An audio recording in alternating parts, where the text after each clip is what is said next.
Second ഇയറിലെ biotechnology principles and process ആണ് നമ്മൾ പഠിച്ചുകൊണ്ടിരുന്നത്. ബയോടെക്നോളജി എന്താണ്, അതിന്റെ ഡെഫിനിഷൻ എന്താണ്, ജനറ്റിക് എഞ്ചിനീയറിംഗിന്റെ സ്റ്റെപ്സ്, റീകോമ്പിനന്റ് DNA നമ്മൾ ക്രിയേറ്റ് ചെയ്യുന്നു, പിന്നെ അതിന് ക്ലോണിങ്ങിന് വിധേയമാക്കുന്നു, ജീൻ ട്രാൻസ്ഫർ, ഇങ്ങനെയുള്ള സ്റ്റെപ്സ് ഇത്രയും പഠിച്ചു. പിന്നീട് നമ്മൾ പഠിച്ചുകൊണ്ടിരിക്കുന്നത് tools of recombinant DNA technology. അതിൽ നമ്മൾ റെസ്ട്രിക്ഷൻ എൻസൈമിനെ കുറിച്ച് പറഞ്ഞു, അതിന്റെ പ്രോപ്പർട്ടീസ് പറഞ്ഞു, എങ്ങനെ ഒരു റെസ്ട്രിക്ഷൻ എൻസൈം നെയിം ചെയ്യുന്നു.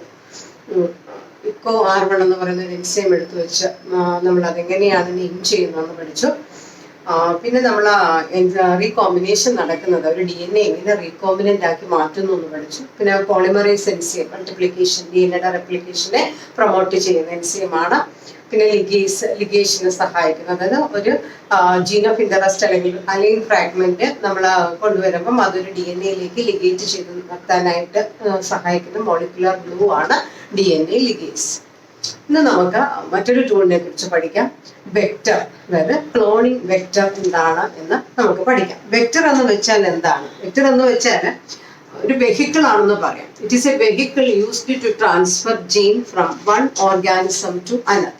ഒരു ഓർഗാനിസത്തിൽ നിന്ന് മറ്റൊരു ഓർഗാനിസത്തിലേക്ക് ജീൻ സീക്വൻസ് അല്ലെങ്കിൽ DNA ട്രാൻസ്ഫർ ചെയ്യാൻ സഹായിക്കുന്ന ഒരു വെഹിക്കിൾ ആണ് നമ്മൾ എന്തെന്ന് പറയുന്നത്, ക്ലോണിംഗ് വെക്റ്റർ എന്ന് പറയുന്നത്.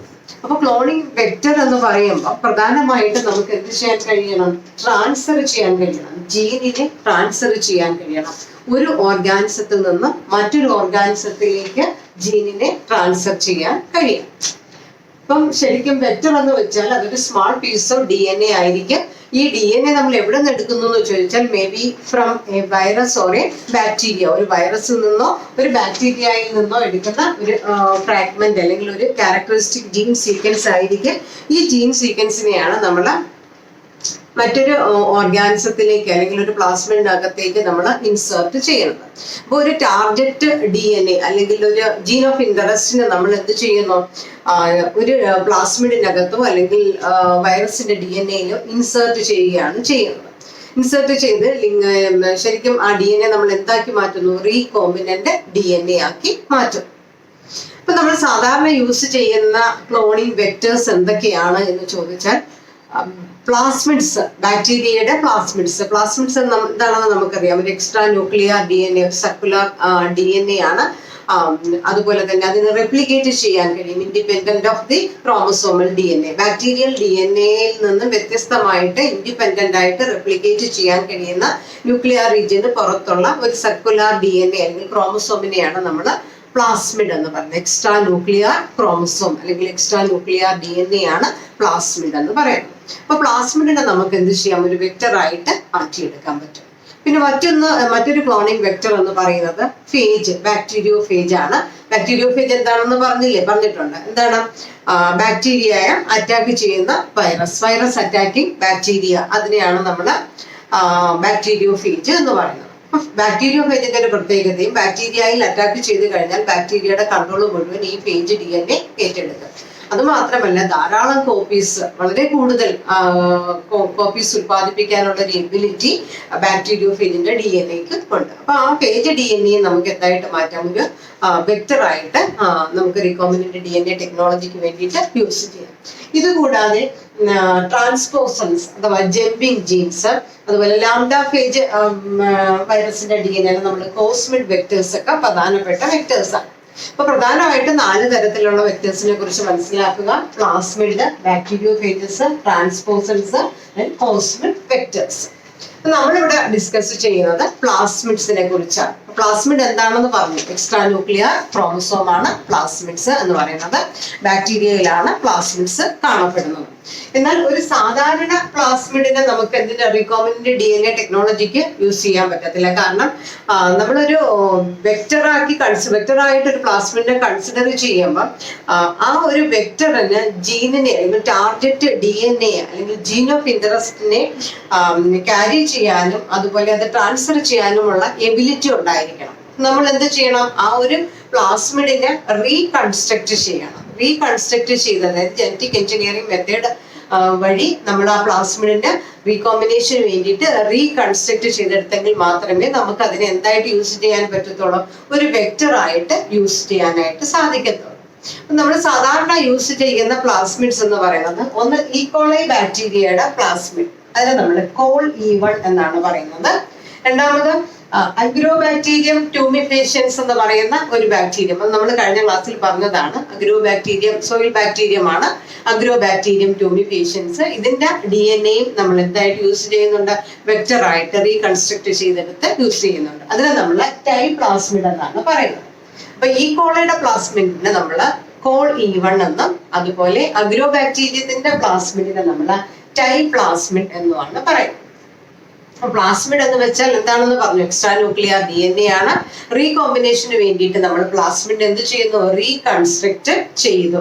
ജനറ്റിക്കലി എഞ്ചിനീയറിംഗ് മെത്തേഡ് ഉപയോഗിച്ച് റീകൺസ്ട്രക്ട് ചെയ്തെടുത്ത ഈ കോളയുടെ രണ്ട് പ്ലാസ്മിഡ് വെക്ടർ ആണ് PBr322 അതുപോലെ PUC18. രണ്ട് പ്ലാസ്മിഡ്സ് ആണ് നമുക്കിവിടെ പഠിക്കാനുള്ളത്. PBr322 എന്ന് പറയുന്ന വെക്ടറിനെ കുറിച്ച്, പ്ലാസ്മിഡ് വെക്ടറിനെ കുറിച്ചാണ്. മനസ്സിലായോ? ഇപ്പൊ എന്തൊക്കെയാ പറഞ്ഞത്? എന്താണ് വെക്ടർ എന്ന് പറഞ്ഞു? ഒരു ഓർഗാനിസത്തിൽ നിന്ന് മറ്റൊരു ഓർഗാനിസത്തിലേക്ക് നമ്മുടെ ടാർഗറ്റ് ജീൻ അല്ലെങ്കിൽ അലൈൻ DNA അല്ലെങ്കിൽ ജീൻ ഓഫ് ഇന്ററസ്റ്റിനെ ട്രാൻസ്ഫർ ചെയ്യാൻ സഹായിക്കുന്ന വെഹിക്കിൾ ആണ് നമ്മൾ എന്തെന്ന് പറയുന്നത്? വെക്ടർ എന്ന് പറയുന്നത്. അപ്പൊ വെക്ടറിൽ ശരിക്കും പറഞ്ഞാൽ ഒരു സ്മാൾ പീസ് ഓഫ് DNA ആണ്. അതൊരു ബാക്ടീരിയയിൽ നിന്നോ അല്ലെങ്കിൽ ഒരു വൈറസിൽ നിന്നോ, നമ്മൾ ബാക്ടീരിയൽ പ്ലാസ്മിഡിൽ നിന്നോ ഒരു വൈറസിന്റെ നിന്നുമാണ് അത് കളക്ട് ചെയ്യുന്നത്. അതിന് നമ്മൾ മറ്റൊരു ഓർഗാനിസത്തിലേക്ക് ട്രാൻസ്ഫർ ചെയ്യുകയാണ് ചെയ്യുന്നത്.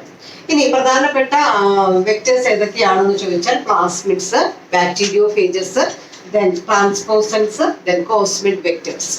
ഇനി നമ്മൾ രണ്ട് ബാക്ടീരിയയുടെ പ്ലാസ്മിഡ്സിനെ കുറിച്ച്, ഈ കോളൈ എന്ന് പറയുന്ന ബാക്ടീരിയയുടെ പ്ലാസ്മിഡ് ആണ് കോൾ E1 എന്ന് പറയും.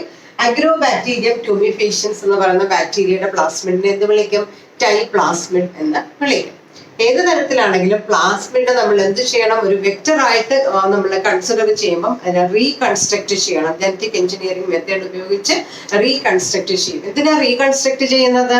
ലിഗേഷൻ എളുപ്പമാകാൻ. ഫോറിൻ DNA നമുക്ക് ലിങ്ക് ചെയ്യാനും അതോടൊപ്പം ലിഗേഷൻ വളരെ എളുപ്പത്തിൽ ഈസി ആയിട്ട് നടത്താനും വേണ്ടിയിട്ടാണ് DNA നമ്മൾ എന്ത് ചെയ്യുന്നു? റീകൺസ്ട്രക്ട് ചെയ്ത് എടുക്കുന്നത്. ഇനി പ്രധാനമായിട്ടും നമ്മൾ ഈക്കോളൈ ബാക്ടീരിയയിൽ നിന്ന് എടുത്ത പ്ലാസ്മിഡിനെ റീകൺസ്ട്രക്ട് ചെയ്തുണ്ടാക്കിയ ക്ലോണിംഗ് വെക്ടേഴ്സ് രണ്ടാണ്. ഒന്ന് PBr322, മറ്റൊന്ന് PUC18.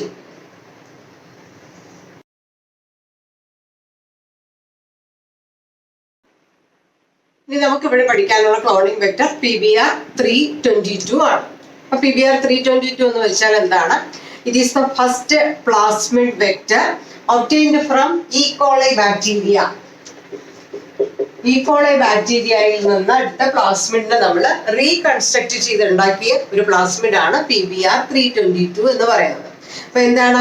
an artificial cloning vector developed by, ആരൊക്കെയാ ഡെവലപ്പ് ചെയ്തത്? Bolivar and Rodriguez.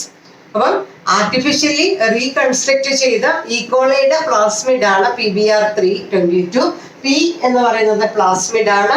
B is to Bolivar and R to Rodriguez. ബൊളിവറും റോഡ്രിഗ്സും കൂടെ ചേർന്ന് ഡെവലപ്പ് ചെയ്ത റീകൺസ്ട്രക്ട് ചെയ്തെടുത്ത ഒരു പ്ലാസ്മിഡ് വെക്ടർ, ഈക്കോളയിൽ നിന്ന് എടുത്ത പ്ലാസ്മിഡിനെ റീകൺസ്ട്രക്ട് ചെയ്തെടുത്തുണ്ടാക്കിയ വെക്ടറിനെയാണ് നമ്മൾ എന്തെന്ന് വിളിക്കുന്നത്?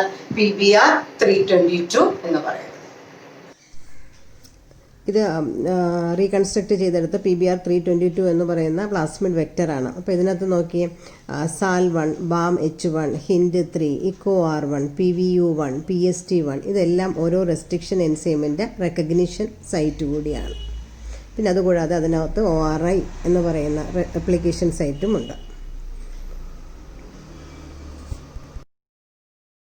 ക്ലോണിംഗ് വെക്ടർ എന്ന് വെച്ചാൽ എന്താണ്? It has the ability to replicate within the bacterial cell independent of the chromosomal DNA. ബാക്ടീരിയയുടെ ക്രോമസോമൽ DNA കൂടാതെ സ്വന്തമായിട്ട് റെപ്ലിക്കേറ്റ് ചെയ്യാനുള്ള എബിലിറ്റി ആർക്കുണ്ടായിരിക്കണം? നമ്മൾ കൊടുക്കുന്ന ഈ വെക്ടറിന്റെ DNA-ക്ക് ഉണ്ടായിരിക്കണം. അതൊരു പ്ലാസ്മിഡ് ആകാം, ബാക്ടീരിയോഫേജസ് ആകാം. ഫേജ് DNA സംബന്ധിച്ചിടത്തോളം ഹൈ കോപ്പി നമ്പർ ആണ് ബാക്ടീരിയോഫേജസ് റെപ്ലിക്കേഷൻ വഴി ഉൽപ്പാദിപ്പിക്കുന്നത്.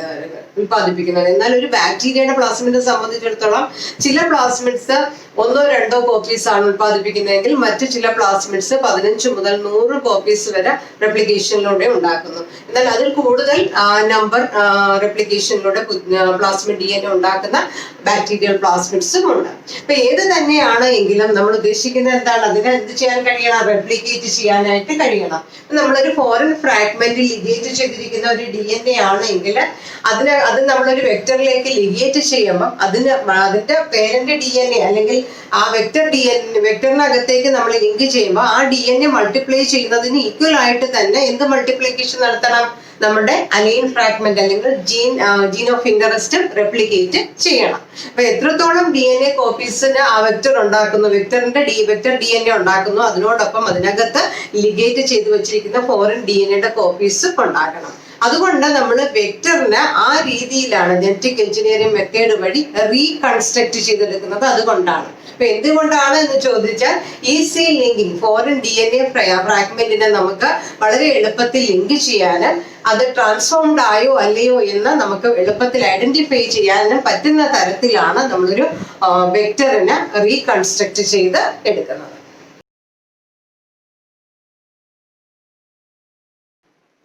Next, the features required to facilitate cloning into a cloning vector. Cloning vector ആയിരിക്കുമ്പോൾ ആ വെക്ടറിന് വേണ്ട ഫീച്ചേഴ്സ് എന്തൊക്കെയാണെന്നാണ് പറയാൻ പോകുന്നത്. നമ്മൾ നേരത്തെ ഡിസ്കസ് ചെയ്ത ഒന്നാണ്. ഒന്നാമത്തത് ORI അഥവാ origin of replication. Next selectable marker, cloning site, next vectors for cloning genes. Important features of cloning vector ആണ് പറയുന്നത്. ഫസ്റ്റ് വൺ ORI അഥവാ origin of replication, next selectable marker, next cloning site, then last one vectors for cloning genes. ORI എന്താണെന്ന് പറഞ്ഞു തന്നിട്ടുണ്ട്. എന്താണ്? the gene sequence which initiate replication initiate ചെയ്യുന്ന characteristic gene സീക്വൻസിനെയാണ് നമ്മൾ origin of replication എന്ന് പറയുന്നത്. ഇങ്ങനെ ഒരു ജീൻ സീക്വൻസ് ഉള്ള ഒരു DNA-യിലാണ് നമ്മളൊരു ജീൻ ഓഫ് ഇന്ററസ്റ്റ് ലിങ്ക് ചെയ്യുകയാണ് എങ്കിൽ, അതിനെ ഇൻസേർട്ട് ചെയ്യുകയാണ് എങ്കിൽ സ്വാഭാവികമായിട്ടും റെപ്ലിക്കേഷൻ സ്റ്റാർട്ട് ചെയ്യുന്ന സമയത്ത് വെക്ടറിന്റെ DNA റെപ്ലിക്കേറ്റ് ചെയ്യുന്നതിനോടൊപ്പം തന്നെ ആരും റെപ്ലിക്കേറ്റ് ചെയ്യും? നമ്മുടെ ടാർഗറ്റ് DNA അല്ലെങ്കിൽ ജീൻ ഓഫ് ഇന്ററസ്റ്റിനും എന്ത് സംഭവിക്കും? റെപ്ലിക്കേഷൻ നടന്ന് കോപ്പീസിന് ഉണ്ടാക്കാനായിട്ട് കഴിയും. അപ്പം ശരിക്കും ഒറിജിൻ ഓഫ് റെപ്ലിക്കേഷൻ എന്ന് പറഞ്ഞാൽ the characteristic gene sequence which initiate replication initiate ചെയ്യാൻ സഹായിക്കുന്ന ജീൻ സീക്വൻസ് ആണ്. ഇനി DNA-യിൽ ORI അല്ലെങ്കിൽ എന്ന് പറയുന്ന ജീൻ സീക്വൻസ് ഉണ്ട് എങ്കിൽ നമ്മൾ ഇൻസേർട്ട് ചെയ്യുന്ന ജീൻ ഓഫ് ഇന്ററസ്റ്റിന് ആ DNA റെപ്ലിക്കേറ്റ് ചെയ്യുന്നതിനോടൊപ്പം ഈ ഒരു ടാർഗറ്റ് DNA ഫ്രാഗ്മെന്റിന് റെപ്ലിക്കേറ്റ് ചെയ്യാനായിട്ട് സാധിക്കും. മറ്റൊരു പോയിന്റ് എന്ന് പറയുന്നത് ORI എന്ന് പറയുന്ന gene sequence it can control the copy number of foreign DNAയുടെ കോപ്പി നമ്പർ കൺട്രോൾ ചെയ്യാനും ആര് സഹായിക്കുന്നു? ORI അല്ലെങ്കിൽ ഒറിജിൻ ഓഫ് റെപ്ലിക്കേഷൻ എന്ന് പറയുന്ന സൈറ്റ് സഹായിക്കുന്നു. It can also control the copy number of the linked DNA അല്ലെങ്കിൽ ഇൻസേർട്ട് ചെയ്ത DNA അല്ലെങ്കിൽ ജീൻ ഓഫ് ഇന്ററസ്റ്റിന്റെ കോപ്പി നമ്പർ കൺട്രോൾ ചെയ്യാനുള്ള എബിലിറ്റിയും ആർക്കുണ്ട്? ORI എന്ന് പറയുന്ന ക്യാരക്ടറിസ്റ്റിക് ജീൻ സീക്വൻസിനുണ്ട്. രണ്ടാമത്തെ ഫീച്ചർ എന്താണ്? സെലക്ടബിൾ മാർക്കർ എന്ന് പറയുന്നത് it is the characteristic gene sequence which helps to identify whether the DNA is transformed or not transformed. ഒരു DNA-ക്ക് റീകോമ്പിനേഷൻ അല്ലെങ്കിൽ ട്രാൻസ്ഫോർമേഷൻ സംഭവിച്ചോ ഇല്ലയോ എന്ന് മനസ്സിലാക്കാൻ സഹായിക്കുന്ന ജീൻ സീക്വൻസ് ആണ് എന്തെന്ന് പറയുന്നത്? സെലക്ടബിൾ മാർക്കർ എന്ന് പറയുന്നത്. അപ്പൊ it is the characteristic gene sequence which helps to identify whether the DNA is transformed or not transformed. അല്ലെങ്കിൽ നമുക്ക് പറയാം whether the DNA is recombinant or non recombinant എന്ന് പറയാം. അപ്പൊ സെലക്ടബിൾ മാർക്കർ എന്ന് പറയുന്നത് ഒരു DNA-യിൽ നമ്മളൊരു ഫോറിൻ ജീൻ ഇൻസേർട്ട് ചെയ്ത് കഴിഞ്ഞാൽ ആ DNA റീകോമ്പിനന്റ് ആയോ ഇല്ലയോ എന്ന് മനസ്സിലാക്കാനും അതോടൊപ്പം it can identify non transformant and eliminate this non transformant. Non ട്രാൻസ്ഫോർമെന്റിനെ ഐഡന്റിഫൈ ചെയ്ത് കഴിഞ്ഞാൽ അതിനെ എലിമിനേറ്റ് ചെയ്യാനും it can permit the growth of recombinant DNA recombinant ആയി എങ്കിൽ ആ റീകോമ്പിനന്റ് DNA-യുടെ ഗ്രോത്തിനെ പ്രൊമോട്ട് ചെയ്യാനും ആര് സഹായിക്കും? സെലക്ടബിൾ മാർക്കർ സഹായിക്കും. അപ്പൊ നമുക്ക് പറയാം എന്താണ് ട്രാൻസ്ഫോർമെന്റ് എന്ന് വെച്ചാൽ എന്താണ്?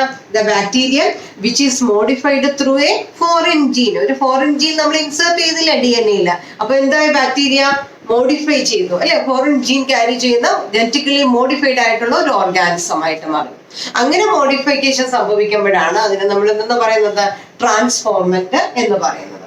അപ്പൊ എന്താ ട്രാൻസ്ഫോർമേഷൻ എന്ന് വെച്ചാൽ? The process in which a foreign gene is introduced into a host bacteria.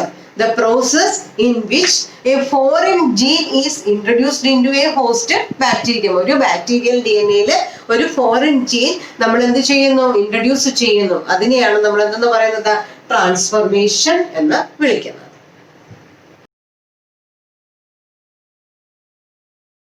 Reconstruct ചെയ്തെടുത്ത ഇക്കോളയുടെ പ്ലാസ്മിഡ് PBR 322 എന്ന് പറയുന്ന ഈ ഒരു പ്ലാസ്മിഡിനകത്ത് കാണുന്ന സാധാരണ സെലക്ടബിൾ മാർക്കർ എന്ന് പറയുന്നത് ആന്റിബയോട്ടിക് റെസിസ്റ്റന്റ് ജീൻ സീക്വൻസ് ആണ്. അപ്പൊ നമ്മൾ റീകൺസ്ട്രക്ഷനിലൂടെ ആന്റിബയോട്ടിക് റെസിസ്റ്റന്റ് ജീൻ സീക്വൻസിന് ഈ പ്ലാസ്മിഡിനകത്തേക്ക് എന്താണ് ഇൻസേർട്ട് ചെയ്തതാണ്. അപ്പൊ അത് ശരിക്കും അതുകൊണ്ടാണ് നമ്മൾ പറയുന്നത് നോർമൽ ഇക്കോളെ പ്ലാസ്മിഡിന് എന്തില്ല? ആന്റിബയോട്ടിക് റെസിസ്റ്റന്റ് ജീൻ സീക്വൻസ് ഇല്ല. അപ്പൊ നമ്മള് ജനറ്റിക്കലി എഞ്ചിനീയറിംഗ് മെത്തേഡ് അപ്ലൈ ചെയ്തുകൊണ്ട് നമ്മൾ പ്ലാസ്മിഡിനെ എന്ത് ചെയ്തു? റീകൺസ്ട്രക്ട് ചെയ്യുകയാണ് ചെയ്യുന്നത്. അപ്പൊ നമ്മൾ സാധാരണ റീകൺസ്ട്രക്ട് ചെയ്യുമ്പം ഉപയോഗിക്കുന്ന ആന്റിബയോട്ടിക് റെസിസ്റ്റന്റ് ജീൻ സീക്വൻസ് എന്ന് പറയുന്നത് ആംപിസിലിൻ റെസിസ്റ്റന്റ് ജീൻ സീക്വൻസ് ആകാം, ടെട്രാസൈക്ലിൻ റെസിസ്റ്റന്റ് ജീൻ സീക്വൻസ് ആകാം, ക്ലോറോഫെനിക്കോൾ റെസിസ്റ്റന്റ് ജീൻ സീക്വൻസ് ആകാം, കാനാമൈസിൻ റെസിസ്റ്റന്റ് ജീൻ സീക്വൻസ് ആകാം. അപ്പൊ ഈ ആന്റിബയോട്ടിക് റെസിസ്റ്റന്റ് ജീൻ സീക്വൻസിനെ നമുക്ക് എന്തായിട്ട് മാറ്റാം?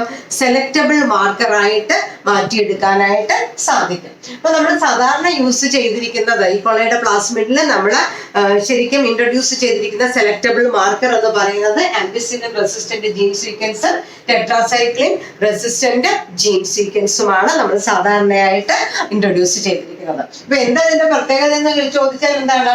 ഇപ്പൊ നമുക്കറിയാം, നമുക്ക് എന്തെങ്കിലും ഒരു ബാക്ടീരിയൽ ഡിസീസ് വന്നു കഴിഞ്ഞാൽ നമ്മൾ ഹോസ്പിറ്റലിൽ പോയി ഡോക്ടറെ കാണുമ്പോൾ നമുക്ക് എന്ത് ചെയ്യാറുണ്ട്? ഓറൽ മെഡിസിൻസ് തരാറുണ്ട് അല്ലെ, ആന്റിബയോട്ടിക്സ് തരാറുണ്ട്. എന്നിട്ട് പറയും ഒരു കോഴ്സാണ്, ഈ ആന്റിബയോട്ടിക് കഴിച്ചു കഴിയുമ്പോൾ നമ്മുടെ ബോഡിയിലുള്ള ഈ ഡിസീസിന് കാരണമായ ബാക്ടീരിയ മുഴുവൻ നശിച്ചു പോകും, അതിന്റെ സ്പോർട്സ് ഉൾപ്പെടെ നശിച്ചു പോകും. അതുകൊണ്ട് ഒരു കോഴ്സാണ് ആന്റിബയോട്ടിക് എന്ന് പറയുന്നത്. അപ്പൊ ബാക്ടീരിയൽ ഇൻഫെക്ഷൻ ഉണ്ടായി കഴിഞ്ഞാൽ നമുക്ക് കിട്ടുന്ന മെഡിസിൻ ആണ് ആന്റിബയോട്ടിക് എന്ന് പറയുന്നത്. അപ്പൊ ആന്റിബയോട്ടിക്കിന്റെ എബിലിറ്റി എന്താണ്? ആ ബാക്ടീരിയയെ നശിപ്പിക്കുക എന്നുള്ളതാണ്. എന്നാൽ ആ ബാക്ടീരിയയില് ആ ആന്റിബയോട്ടിക്കിന് റെസിസ്റ്റ് ചെയ്യാനുള്ള ജീൻ സീക്വൻസ് ഉണ്ടെങ്കിൽ ബാക്ടീരിയ നശിച്ചു പോകുമോ? ഇല്ല, ഒരിക്കലും ഇല്ല. അത് എന്തായാലും സർവൈവ് ചെയ്ത് തന്നെ ഇരിക്കും. അപ്പൊ നമ്മളിവിടെ റീകൺസ്ട്രക്ഷൻ നടത്തി, അതായത് റീകോമിനന്റ് DNA ടെക്നോളജിക്ക് വേണ്ടി നമ്മൾ ജീൻ ട്രാൻസ്ഫർ ടെക്നോളജിക്ക് വേണ്ടിയിട്ട് നമ്മൾ റീകൺസ്ട്രക്ട് ചെയ്തെടുത്ത ഒരു പ്ലാസ്മിഡിനെ കുറിച്ചാണ് ഇവിടെ പഠിക്കുന്നത്.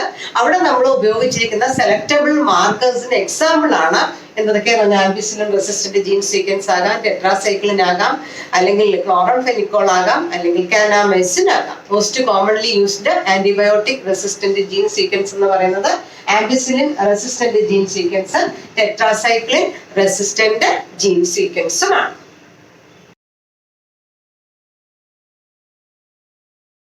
മറ്റൊരു പ്രത്യേകത, ഒരു ഫീച്ചർ എന്താണ് ക്ലോണിംഗ് വെക്ടറിന്റെ? Cloning site. ക്ലോണിംഗ് സൈറ്റ് എന്ന് വെച്ചാൽ എന്താണ്? It is the region in the vector where ligation of target DNA takes place. A vector DNA യുടെ ഒരു ഭാഗമാണ്. ഈ ഭാഗത്താണ് നമ്മുടെ ജീൻ ഓഫ് ഇൻട്രസ്റ്റ് അല്ലെങ്കിൽ ടാർഗറ്റ് DNA നമ്മൾ ഇൻസേർട്ട് ചെയ്ത് വെക്കുന്നത്. അപ്പൊ the region where an aligned DNA is inserted into the vector DNA. Vector DNA-യിൽ നമ്മുടെ ഫോറിൻ ഫ്രാഗ്മെന്റ് അല്ലെങ്കിൽ നമ്മുടെ ടാർഗറ്റ് DNA ഇൻസേർട്ട് ചെയ്യുന്ന ഭാഗം എവിടെയാണോ ആ ഭാഗത്തിനെയാണ് നമ്മൾ എന്തെന്ന് വിളിക്കുന്നത്? ക്ലോണിംഗ് സൈറ്റ് എന്ന് വിളിക്കുന്നത്. അപ്പം സാധാരണ കേസിൽ ഒരു വെക്ടറിൽ നമ്മൾ ലിഗേഷൻ നടത്താം അല്ലെങ്കിൽ ഒരു ഫോറിൻ DNA ഫ്രാഗ്മെന്റ് ഇൻസേർട്ട് ചെയ്യുമ്പം വളരെ കുറച്ച് ക്ലോണിംഗ് സൈറ്റ് എന്ന് പറയുന്നതിലുപരിയായിട്ട് ഒരു സമയം ഒരു ക്ലോണിംഗ് സൈറ്റിനെ കോൺസെൻട്രേറ്റ് ചെയ്ത്, അതായത് ഒരു ഫോറിൻ ജീൻ സീക്വൻസ് മാത്രം ഇൻസേർട്ട് ചെയ്യുന്ന രീതിയിലായിരിക്കണം നമ്മൾ വെക്ടറിനകത്ത് ഫോറിൻ ജീൻ ഇൻസേർട്ട് ചെയ്യേണ്ടത്. ഒരു സമയത്ത് ഒരു ജീൻ സീക്വൻസിനെ മാത്രം ഇൻസേർട്ട് ചെയ്യുന്നതായിരിക്കും നല്ലത്. എന്തുകൊണ്ടാണ് അങ്ങനെ പറയുന്നത് ചോദിച്ചാൽ, ഒന്നിൽ കൂടുതൽ ക്ലോണിംഗ് സൈറ്റിലേക്ക് നമ്മൾ ജീൻസ് ഇൻസേർട്ട് ചെയ്യുകയാണെങ്കിൽ DNA ഫ്രാഗ്മെന്റേഷൻ വരുമ്പോൾ മോർ ദാൻ വൺ ഫ്രാഗ്മെന്റ് അല്ലെങ്കിൽ ധാരാളം DNA ഫ്രാഗ്മെന്റ്സ് ഉണ്ടാകും. അത് കോംപ്ലിക്കേഷൻ ഉണ്ടാക്കും. ജീൻ ക്ലോണിങ് നടക്കുന്ന സമയത്തും എല്ലാം തന്നെ വളരെ കൂടുതൽ കോംപ്ലിക്കേഷൻ ഉണ്ടാകാൻ ഒന്നിൽ കൂടുതൽ റെക്കഗ്നിഷൻ സൈറ്റ് അല്ലെങ്കിൽ നമ്മുടെ ക്ലോണിങ് സൈറ്റില് ഫോറിൻ ജീൻ സീക്വൻസ് ഇൻസേർട്ട് ചെയ്യുമ്പോൾ ആ ഒരു കോംപ്ലിക്കേഷൻ ഉണ്ടാകാൻ അത് കാരണമാകും. അതുകൊണ്ട് എപ്പോഴും ഓർക്കുക, ഒരു DNA-യിലേക്ക് നമ്മൾ ഒരു ഫോറിൻ ഫ്രാഗ്മെന്റ് ഇൻസേർട്ട് ചെയ്യുമ്പോൾ നമ്മൾ ഒരു ക്ലോണിങ് സൈറ്റിനെ കോൺസെൻട്രേറ്റ് ചെയ്തുകൊണ്ട് ഫോറിൻ ഫ്രാഗ്മെന്റ് ഇൻസേർട്ട് ചെയ്യുന്നതായിരിക്കും നല്ലത് എന്ന് പറയുന്നത്.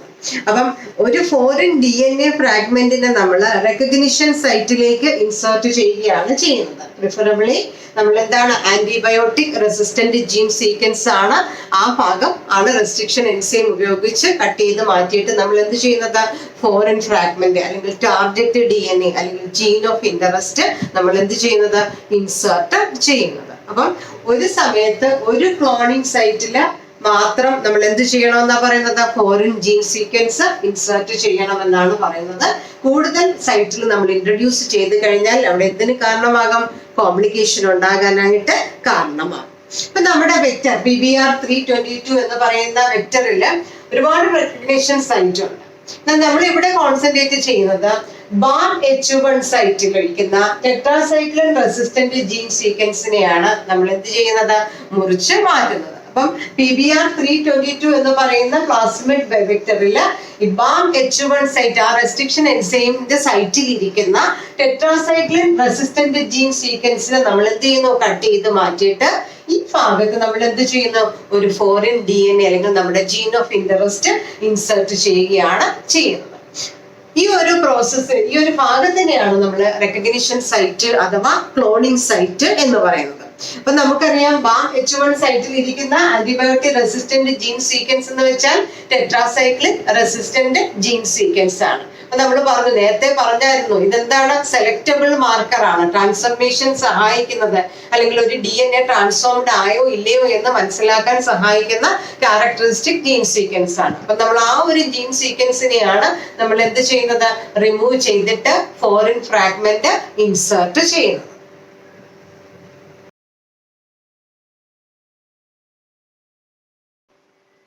നമ്മള് BAM-H1 സൈറ്റിലാണ് ടെട്രാസൈക്ലിൻ റെസിസ്റ്റന്റ് ജീൻ സീക്വൻസ് ഇരിക്കുന്നത്. ആ ജീൻ സീക്വൻസിനെ റിമൂവ് ചെയ്തിട്ടാണ് പകരം നമ്മൾ എന്ത് ചെയ്യുന്നത്, ടാർഗറ്റ് DNA നമ്മളിവിടെ ഇൻട്രൊഡ്യൂസ് ചെയ്യുന്നത്. ഇനി റീകോമ്പിനേഷൻ നടന്നു കഴിഞ്ഞാൽ നമുക്ക് ഐഡന്റിഫൈ ചെയ്യണം whether the DNA is transformed or not, transformation നടന്നോ ഇല്ലയോ എന്ന് നമ്മൾ ഐഡന്റിഫൈ ചെയ്യണം. അപ്പൊ അതിന് നമ്മൾ ആരെ സഹായിക്കുന്ന, നമ്മൾ പറഞ്ഞത് സെലക്ടബിൾ മാർക്കർ എന്ന് പറയുന്ന ജീൻ സീക്വൻസ് സഹായിക്കും. സെലക്ടബിൾ മാർക്കർ എന്താണ്, the gene sequence which helps to identify whether the DNA is recombinant or not, recombinant ആയോ അല്ലയോ എന്ന് സഹായിക്കുന്നു.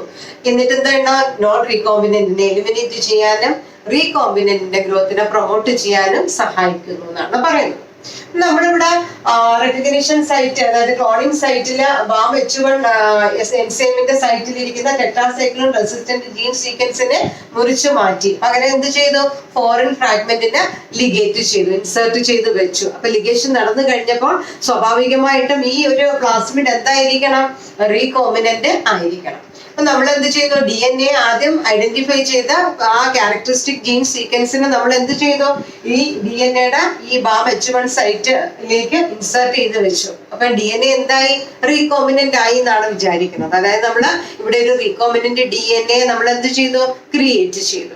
ഒരു റീകോമ്പിനന്റ് DNA ക്രിയേറ്റ് ചെയ്ത് കഴിഞ്ഞാൽ അടുത്ത സ്റ്റെപ്പ് എന്താണ്, അടുത്ത സ്റ്റെപ്പ് എന്ന് പറയുന്നത് ക്ലോണിംഗ് ആണ്. ഈ DNA മൾട്ടിപ്ലിക്കേഷൻ നടത്തി ലാർജ് നമ്പർ ഓഫ് കോപ്പീസ് ഉൽപ്പാദിപ്പിക്കുക. എന്നിട്ട് നമ്മൾ എന്താണ്, DNA റിക്കോമിനന്റ് ആയോ അല്ലയോ എന്നറിയണ്ടേ, ഇൻവിട്രോ ആയിട്ടാണ് ഈ പ്രോസസ്സ് നടക്കുന്നത്. അപ്പം പ്രത്യേകം തയ്യാറാക്കിയ കൾച്ചർ മീഡിയത്തില്, 2 കൾച്ചർ മീഡിയം തയ്യാറാക്കിയതിനു ശേഷം ഒന്നില് ആംബിസിലിൻ എന്ന് പറയുന്ന ആന്റിബയോട്ടിക്കും മറ്റൊന്നില് ടെട്രാസൈക്ലിൻ എന്ന് പറയുന്ന ആന്റിബയോട്ടിക്കും ഇട്ടു കൊടുക്കും. ഇനി നമ്മൾ ഈ മൾട്ടിപ്ലിക്കേഷൻ നടന്ന് റിക്കോമിനന്റ് ആയി എന്ന് നമ്മൾ ധരിക്കുന്ന DNA-യിൽ നിന്നും ഒരല്പം എടുത്ത് ആംബിസിലിനുള്ള മീഡിയത്തിലും കുറച്ചെടുത്ത് ടെട്രാസൈക്ലിനുള്ള മീഡിയത്തിലേക്കും ഇടും. കാരണം നമ്മൾ മൾട്ടിപ്ലിക്കേഷൻ നടത്തി കൂടുതൽ കോപ്പീസിന് ഉൽപ്പാദിപ്പിച്ചു വെച്ചിരിക്കുകയല്ലേ. ആ DNA-യിൽ നിന്നും ഒരു നുള്ളെടുത്ത് ആംബിസിലിനുള്ള മീഡിയത്തിലും പിന്നെ കുറച്ചെടുത്ത് എവിടെ ഇടുന്നു, ടെട്രാസൈക്ലിനുള്ള മീഡിയത്തിൽ ഇടാം. അപ്പൊ അവിടെ എന്ത് സംഭവിക്കും? ആംബിസിലിൻ ഉള്ള മീഡിയത്തിൽ ഇടുമ്പോൾ DNA എന്ത് സംഭവിക്കും? ഒന്ന് ആലോചിച്ച് നോക്കിയേ. ആംബിസിലിൻ ഉള്ള മീഡിയത്തിൽ ഇടുമ്പോൾ DNA പ്രത്യേകിച്ച് ഒന്നും സംഭവിക്കുന്നില്ല. എന്തുകൊണ്ടാണ്? ഈ DNA അകത്ത് ആംബിസിലിൻ എന്ന് പറയുന്ന ആന്റിബയോട്ടിക്കിന് റെസിസ്റ്റ് ചെയ്യാനുള്ള ജീൻ സീക്വൻസ് ഉണ്ട്. അപ്പൊ ആന്റിബയോട്ടിക്കിന് റെസിസ്റ്റ് ചെയ്യാനുള്ള ജീൻ സീക്വൻസ് ഉള്ളത് കൊണ്ട് DNA പ്രത്യേകിച്ച് പ്രോബ്ലംസ് ഒന്നും ഉണ്ടാകുന്നില്ല. എന്നാൽ രണ്ടാമത്തെ മീഡിയത്തിൽ എന്തുണ്ട്? ടെട്രാസൈക്ലിൻ ഉണ്ട്. ടെട്രാസൈക്ലിൻ ഉള്ള മീഡിയത്തിലേക്ക് നമ്മൾ DNA ഇടുമ്പോൾ ഈ DNA റീകോമ്പിനന്റ് ആയിട്ടുണ്ട് എങ്കിൽ അത് സർവൈവ് ചെയ്യത്തില്ല. എന്തുകൊണ്ടാണ്? ടെട്രാസൈക്ലിനെ പ്രതിരോധിക്കാനുള്ള ടെട്രാസൈക്ലിൻ റെസിസ്റ്റന്റ് ജീൻ സീക്വൻസ് നമ്മൾ DNA നിന്ന് മുറിച്ചു മാറ്റി, അല്ലെ? അവിടെ നമ്മൾ ഫോറിൻ ജീൻ സീക്വൻസ് ചേർത്ത് വെച്ചിരിക്കുന്നത്. അപ്പൊ നമ്മുടെ DNA റീകോമ്പിനന്റ് ആയിട്ടുണ്ട് എങ്കിൽ ആ DNA അവിടെ സർവൈവ് ചെയ്യത്തില്ല, ടെട്രാസൈക്ലിൻ മീഡിയത്തിനകത്ത് സർവൈവ് ചെയ്യത്തില്ല. അപ്പൊ നമുക്ക് ഐഡന്റിഫൈ ചെയ്യാൻ പറ്റുന്നില്ലേ? അതേസമയം ഈ DNA ടെട്രാസൈക്ലിൻ മീഡിയത്തിൽ സർവൈവ് ചെയ്യുകയാണ് എങ്കിൽ നമുക്ക് എന്ത് മനസ്സിലാക്കാം? അവിടെ റീകോമ്പിനേഷൻ നടന്നിട്ടില്ല എന്ന് മനസ്സിലാക്കാം. ക്ലിയർ ആയോ? അപ്പം ഈ ജീൻ സീക്വൻസ് നമ്മളെ എന്തിനു സഹായിച്ചു? DNA റീകോമ്പിനന്റ് ആയോ അല്ലയോ എന്ന് മനസ്സിലാക്കാനായിട്ട് സഹായിച്ചു. ഇപ്പൊ സെലക്ടബിൾ മാർക്കർ എന്താണെന്ന് പിടികിട്ടിയല്ലോ. ആന്റിബയോട്ടിക് റെസിസ്റ്റന്റ് ജീൻ സീക്വൻസ് ആണ് ഇവിടെ നമ്മൾ സെലക്ടബിൾ മാർക്കർ ആയിട്ട് ഉപയോഗിച്ചത്. ടെട്രാസൈക്ലിൻ റെസിസ്റ്റന്റ് ജീൻ സീക്വൻസിനെയാണ്. അപ്പൊ ഒരു DNA റീകോമ്പിനന്റ് ആയിട്ടുണ്ടെങ്കിൽ ടെട്രാസൈക്ലിനുള്ള മീഡിയത്തിൽ DNA സർവൈവ് ചെയ്യത്തില്ല. റീകോമ്പിനന്റ് ആയില്ല എങ്കിൽ ആ DNA എന്ത് ചെയ്യുന്നു? സർവൈവ് ചെയ്യും. അങ്ങനെ നമുക്ക് DNA റീകോമ്പിനന്റ് ആയോ അല്ലയോ എന്ന് മനസ്സിലാക്കാൻ സാധിക്കും. വളരെ ലെങ്തി ആയിട്ടുള്ള ഒരു പ്രൊസീജിയർ ആണ് ഇത്.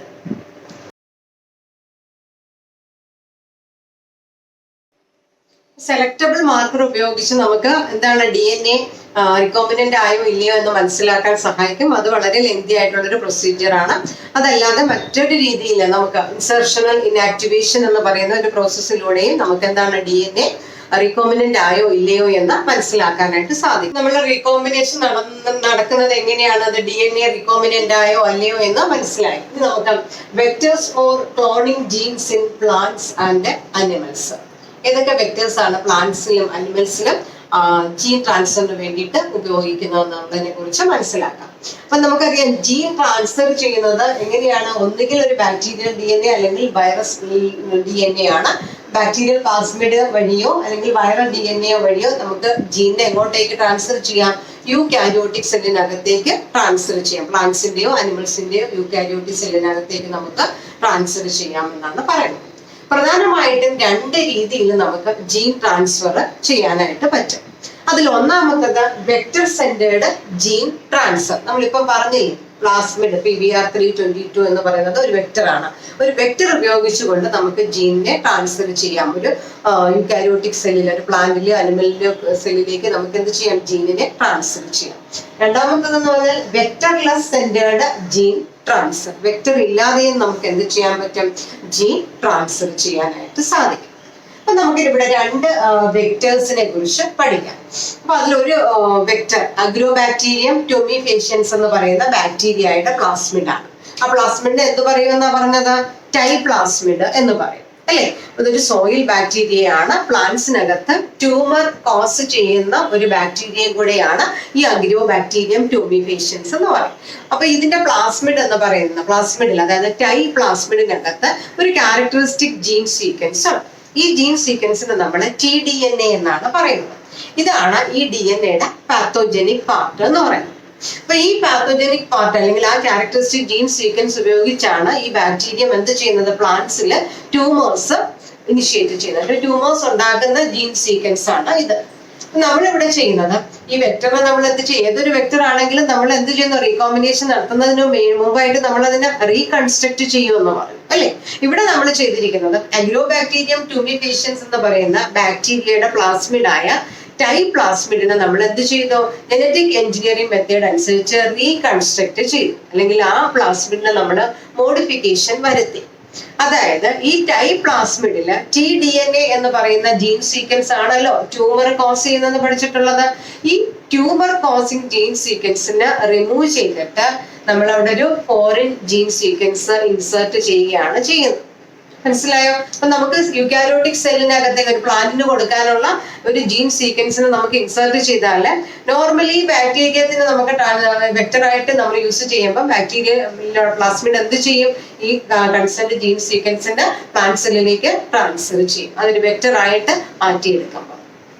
അപ്പൊ ടൈപ്പ് പ്ലാസ്മിഡ് എന്ന് പറയുന്ന അഗ്രോബാക്ടീരിയത്തിന്റെ പ്ലാസ്മിഡിനകത്തുള്ള TDNA എന്ന് പറയുന്ന ജീൻ സീക്വൻസിനെ നമ്മൾ മുറിച്ചു മാറ്റുന്നു. റെസ്ട്രിക്ഷൻ എൻസൈം ഉപയോഗിച്ച് മുറിച്ചു മാറ്റിയിട്ട് നമ്മൾ അവിടെ എന്ത് ചെയ്യുന്നു? ഫോറിൻ ജീൻ സീക്വൻസ് അല്ലെങ്കിൽ ജീൻ ഓഫ് ഇന്ററസ്റ്റ് ഇൻസേർട്ട് ചെയ്ത് വെക്കുകയാണ് ചെയ്യുന്നത്. അപ്പൊ ഈ രീതിയിൽ നമുക്ക് അഗ്രോബാക്ടീരിയത്തിനെ എന്താക്കി മാറ്റാം? നോൺ പാത്തോജനിക് ആക്കി മാറ്റിക്കൊണ്ട് നമുക്ക് അതിനെ എന്ത് ചെയ്യാം? ഒരു വെക്ടറായിട്ട് യൂസ് ചെയ്യാനായിട്ട് സാധിക്കും.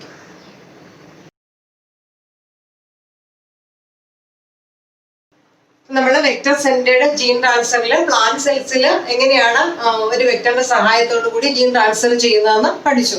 അതുപോലെ തന്നെ അനിമൽ സെൽസിനകത്ത് നമുക്ക് എന്ത് ചെയ്യാം? ജീൻ ട്രാൻസ്ഫർ വെക്ടേഴ്സിനെ ഉപയോഗിച്ചുകൊണ്ട് ചെയ്യാം. നമുക്കറിയാവുന്ന ഒരു വൈറസ് ആണ് റിട്രോ വൈറസ് എന്ന് പറയുന്നത്. ഇത് നോർമൽ സെല്ലിനെ എന്തായിട്ട് മാറ്റും? ക്യാൻസറസ് കണ്ടീഷനുള്ള ക്യാൻസർ കോസിംഗ് സെൽസ് ആയിട്ട് കൺവേർട്ട് ചെയ്യുന്ന വൈറസ് ആണ്.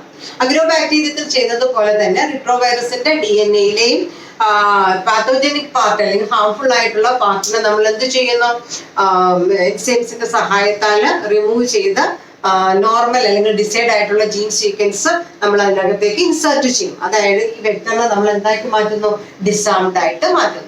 അങ്ങനെ ഡിസാംഡ് ആയിട്ട് അല്ലെങ്കിൽ നോൺ പാത്തോജനിക് ആക്കി മാറ്റി കഴിയുമ്പോൾ ആ വെക്ടർ അതിനെ നമ്മളൊരു ശരിക്കും ഒരു മോഡിഫൈഡ് വെക്ടർ ആയിട്ട് അത് മാറും. ഈ നമ്മൾ അതിനകത്ത് ഇൻസേർട്ട് ചെയ്ത ഡിസൈറബിൾ ജീൻ സീക്വൻസിന് നമുക്ക് എന്ത് ചെയ്യാം? നേരത്തെ പറഞ്ഞതുപോലെ തന്നെ ഈ ഒരു വെക്ടറിന്റെ സഹായത്തോടെ അനിമൽ സെല്ലിലേക്ക് നമുക്ക് ഇൻട്രൊഡ്യൂസ് ചെയ്യാം. അപ്പൊ അനിമൽ സെല്ലിലും നമുക്ക് ഫോറിൻ ജീൻ ഇൻട്രൊഡ്യൂസ് ചെയ്യാനായിട്ട് വെക്ടേഴ്സ് ഉപയോഗിക്കാം. ഡിസാംഡ് ആയിട്ടുള്ള റിട്രോ വൈറസ് ആണ് അനിമൽ സെൽസിൽ വെക്ടർ ആയിട്ട് സാധാരണ യൂസ് ചെയ്യുന്നത്.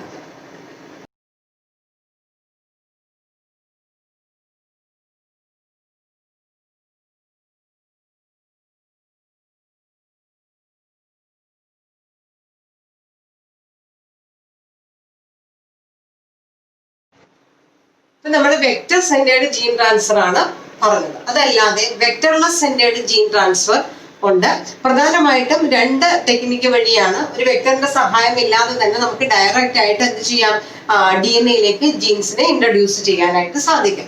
അതിൽ 2 മെത്തേഡ്. ഒന്ന് മൈക്രോ ഇഞ്ചക്ഷൻ, അതുപോലെ രണ്ടാമത്തത് ജീൻ ഗൺ അഥവാ ബയോലിസ്റ്റിക്സ് എന്ന് പറയും. എന്താണ് മൈക്രോ ഇഞ്ചക്ഷൻ എന്ന് വെച്ചാൽ മൈക്രോ പിപ്പറ്റിന്റെ സഹായത്തോടു കൂടി നമ്മുടെ റീകോമിനന്റ് DNA ഡയറക്റ്റ് ആയിട്ട് സെല്ലിന്റെ ന്യൂക്ലിയസിനുള്ളിലേക്ക് നമ്മൾ എന്ത് ചെയ്യുന്നു? ഇഞ്ചക്ട് ചെയ്യുന്നു എന്നാണ് പറയപ്പെടുന്നത്. നോർമലി അനിമൽ സെല്ലിലാണ് നമ്മൾ ഈ ഒരു ആപ്ലിക്കേഷൻ അപ്ലൈ ചെയ്യുന്നത്. മൈക്രോ പിപ്പറ്റിന്റെ സഹായത്താൽ റീകോമിനന്റ് DNA നമുക്ക് ഡയറക്റ്റ് ആയിട്ട് ന്യൂക്ലിയസിനുള്ളിലേക്ക് ഇഞ്ചക്ട് ചെയ്ത് കൊടുത്തിട്ട് ആ ഒരു ജീൻ ട്രാൻസ്ഫർ അവിടെ നമുക്ക് നടത്താനായിട്ട് സാധിക്കും. ആ ഒരു പ്രോസസ്സിനെയാണ് നമ്മൾ മൈക്രോ ഇഞ്ചക്ഷൻ എന്ന് പറയുന്നത്.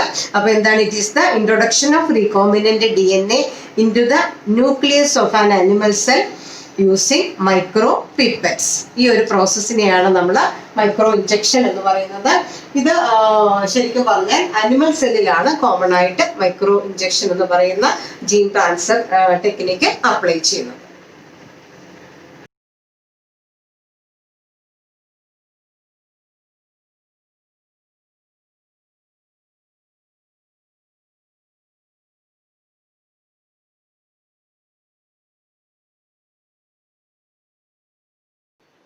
രണ്ടാമത്തെ സ്റ്റെപ്പ് എന്താണ്? ജീൻ ഗൺ അല്ലെങ്കിൽ ബയോലിസ്റ്റിക്സ് എന്ന് പറയും. ശരിക്കും പറഞ്ഞാൽ എന്താണ്? ഹൈ വെലോസിറ്റി മൈക്രോ പാർട്ടിക്കിൾസ് ഉപയോഗിച്ച് സെല്ലിനകത്തേക്ക് നമ്മുടെ റീകോമിനന്റ് DNA ഉള്ള മൈക്രോ പാർട്ടിക്കിൾസ്, ഗോൾഡ് അല്ലെങ്കിൽ ടങ്സ്റ്റൺ എന്ന് പറയുന്ന മൈക്രോ പാർട്ടിക്കിൾ ഏതെങ്കിലും ഒന്ന് ഉപയോഗിച്ച് അതിനകത്ത് റീകോമിനന്റ് DNA കോട്ട് ചെയ്തതിനു ശേഷം നമ്മൾ ഈ ഹൈ വെലോസിറ്റി മൈക്രോ പാർട്ടിക്കിൾസിന് എന്ത് ചെയ്യുന്നു? ബോംബാർഡ് ചെയ്യുന്നു, സെല്ലിനകത്തേക്ക് ബോംബാർഡ് ചെയ്യുന്നു. അപ്പൊ ഈ host cells are bombarded with high velocity micro particles of gold of tungsten, gold അല്ലെങ്കിൽ ടങ്സ്റ്റൺ ഉപയോഗിച്ച് ബോംബാർഡ് ചെയ്യുന്നു. ഇവിടുത്തെ ഒരു പ്രത്യേകത, ഈ മോളിക്യൂൾസ് ഇത് ഏതാണോ ഉപയോഗിക്കുന്നത്, ഒന്നുകിൽ ഗോൾഡ് ആകാം അല്ലെങ്കിൽ ടങ്സ്റ്റൺ ആകാം, ഏതാണെങ്കിലും this micro particle is quoted with DNA fragment. നമുക്ക് വേണ്ട ഡിസൈറബിൾ ജീൻ സീക്വൻസ് കോട്ട് ചെയ്തിരിക്കുന്ന DNA ഫ്രാഗ്മെന്റ് ആണ് ജീൻ സീക്വൻസ് ഈ ഒരു മൈക്രോ പാർട്ടിക്കിളിൽ കോട്ട് ചെയ്ത് വെക്കും. എന്നിട്ട് ഈ പാർട്ടിക്കിൾസ് ഹൈ വെലോസിറ്റി ഉപയോഗിച്ച് ബോംബാർഡ് ചെയ്യും.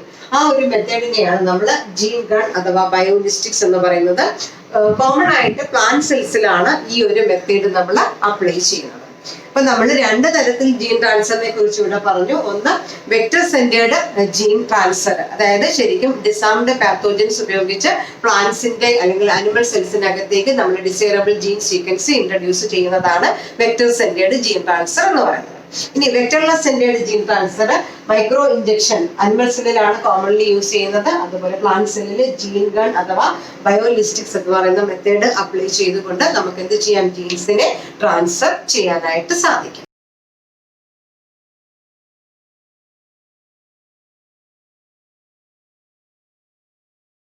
നമ്മളൊരു ക്ലോണിംഗ് വെക്ടറിന്റെ ഇമ്പോർട്ടന്റ് ഫീച്ചേഴ്സിനെ കുറിച്ചാണ് പറഞ്ഞത്. അപ്പൊ ഒരു ക്ലോണിംഗ് വെക്ടർ ആകുമ്പോൾ ആ ഒരു DNA-ക്ക് എന്തൊക്കെ വേണം എന്നാണ്. ORI എന്ന് പറയുന്ന റെപ്ലിക്കേഷൻ സഹായിക്കുന്ന ജീൻ സീക്വൻസ് ഉണ്ടായിരിക്കണം, സെലക്ടബിൾ മാർക്കർ ഉണ്ടായിരിക്കണം, അതുപോലെ തന്നെ ക്ലോണിംഗ് സൈറ്റ് ഉണ്ടായിരിക്കണം. പിന്നെ നമ്മൾ ജീൻ ട്രാൻസ്ഫർ രണ്ട് രീതിയിൽ പറഞ്ഞു. വെക്ടർ സെന്റേർഡ് ജീൻ ട്രാൻസ്ഫറും വെക്ടർലെസ് സെന്റേർഡ് ജീൻ ട്രാൻസ്ഫറും. എങ്ങനെയാണ് വെക്ടർ സെന്റ് ഏതൊക്കെ മെത്തേഡ് വഴിയാണ് വെക്ടർ ഏതൊക്കെ തരത്തിലുള്ള വെക്ടറാണ് നമ്മൾ പ്ലാന്റ് സെല്ലിനകത്ത് അല്ലെങ്കിൽ അനിമൽ സെല്ലിനകത്ത് ജീൻ ട്രാൻസ്ഫർ ചെയ്യാനായിട്ട് യൂസ് ചെയ്യുന്നത്. അതുപോലെ തന്നെ വെക്ടറിന്റെ ആബ്സെൻസിൽ വെക്ടർ ഇല്ലാതെ നമുക്ക് ജീൻ ട്രാൻസ്ഫർ ടെക്നിക്ക് എങ്ങനെ അപ്ലൈ ചെയ്യാമെന്നാണ് ഇന്ന് നമ്മൾ ഡിസ്കസ് ചെയ്യുന്നത്. അടുത്ത ക്ലാസ്സിൽ ഇതിന്റെ ബാക്കി ഭാഗം നമുക്ക് ഡിസ്കസ് ചെയ്യാം. Thank you.